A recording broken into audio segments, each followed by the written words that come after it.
A reality TV star faced a tough reality check in court when he found out the hard way that committing fraud against the government will not allow you to buy jewelry for the rest of your life. In Atlanta, a reality TV star was sentenced on multiple federal charges including bank fraud and conspiracy for his part in fraudulently obtaining a Paycheck Protection Program loan and for running a Ponzi scheme from his towing business. I was back in Atlanta for the holidays and thankfully this case was already settled because I might have invested in his Ponzi scheme. Maurice Fayne is his name and we're going to see what kind of schemes he was running. On April 15, 2020, Fayne signed and submitted to United Community Bank a PPP loan application in the name of Flame Trucking. Fayne told UCB that Flame Trucking had 107 employees and an average monthly payroll of $1,490,200. Flame Trucking was the name of Fayne's trucking business. With that kind of monthly allowance, Fayne should have gotten into the fake guru business where he could scam people and avoid the law. Here's his Flame Trucking Inc. business that shows an incorporation date of April 4, 2019. According to the lawsuit, he said he had a monthly payroll of $1.5 million just a year later. That kind of growth warrants a course in scammy marketing ads. Flame Trucking's PPP loan application requested a loan in the amount of $3,725,500 and UCB originally funded the loan in that amount on April 22, 2020. They approved the loan on April 22, but they said, April Fools, you can't fraud us for that much. But UCB subsequently discovered that the loan exceeded the maximum amount that Flame Trucking could borrow under PPP regulations. Therefore, to comply with the regulations, UCB took back part of the loan proceeds on April 28 and April 30, 2020, thereby reducing the loan amount to $2,045,800. I'm sure Mr. Fayne was upset that he had to give back $1.7 million, but he still received a $2 million loan for a company that was possibly not earning any money.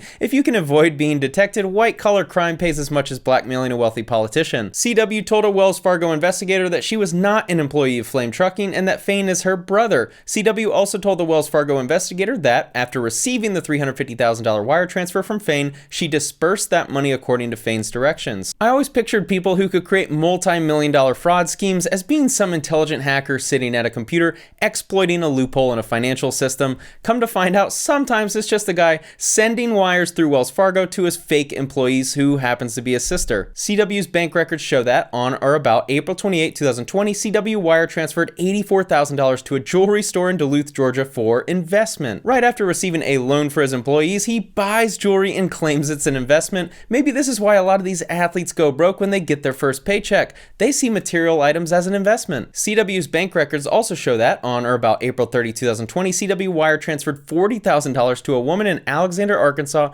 for child support completion. Maurice Fayne lives in Atlanta, owns a trucking business, and has a baby mama in the small town of Alexander, Arkansas. It sounds like Maurice had some unprotected love on one of his long trucking hauls through Arkansas. Here's the jewelry Maurice bought: one custom-made 18-karat Rolex 41mm presidential watch with diamonds, which sold for $52,000. One 10-karat custom-made Cuban bracelet with 34.75 carats of diamonds, which sold for $24,500. And one 14-karat custom-made ring with 5.73 carats of diamonds, which sold for $37.50. You want to know why I was super excited to read this section? Because that jewelry looks expensive to me, but now that I know it only costs about $85,000, I now respect fake gurus even less. $85,000 is a lot of money, don't get me wrong, but my point is that a lot of fake gurus have their net worth in their jewelry and cars, and now I'm finding out that you could buy expensive looking jewelry for only $20,000. I don't think you realize how little I know about jewelry. The guy at my local Walmart was trying to sell me an Audemars Piguet, and it looked fancy. I think that's how you pronounce it. On April 24, 2020, in support of Fayne's assertion that Flame Trucking had an average monthly payroll of $1,490,200, Fayne sent an email to UCB attaching what Fayne represented to be October, November, and December 2019 bank statements for Flame Trucking's account at Arvest Bank. He could have had the entire town of Alexander, Arkansas on payroll for $1.5 million a month.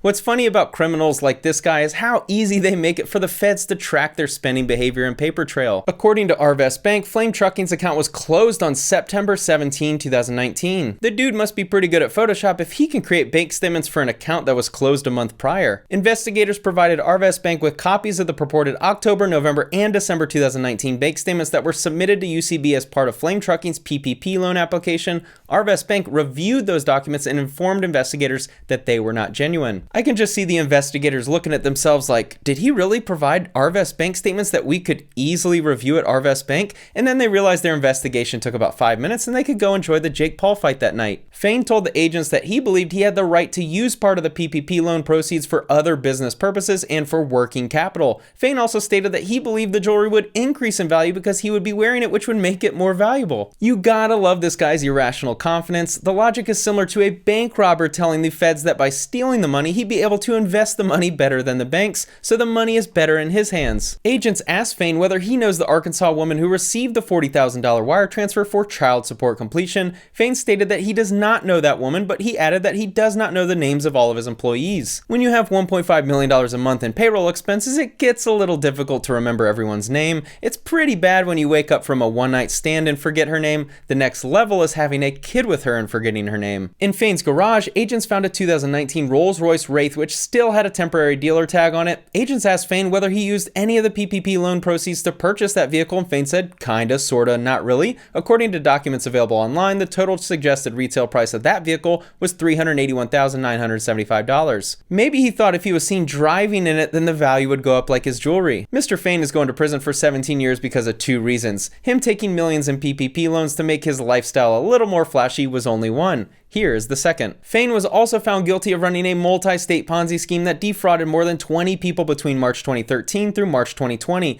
Prosecutors said Fayne promised he would use the investors' money to operate the business. Instead, he used the money to pay his personal debts and expenses and to fund an extravagant lifestyle for himself.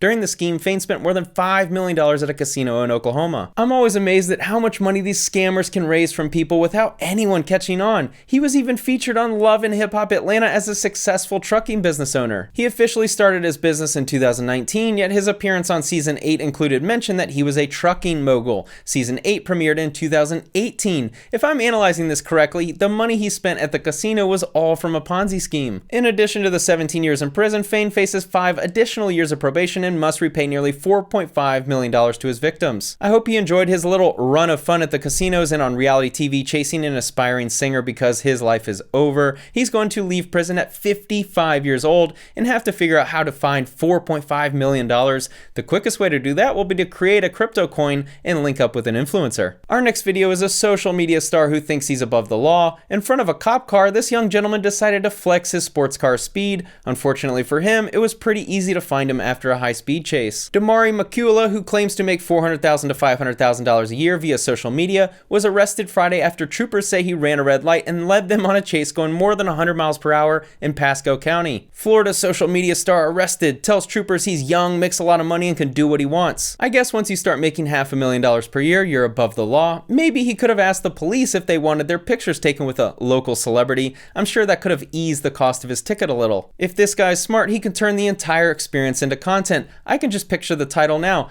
I got arrested for fleeing cops, not clickbait. Thanks for watching.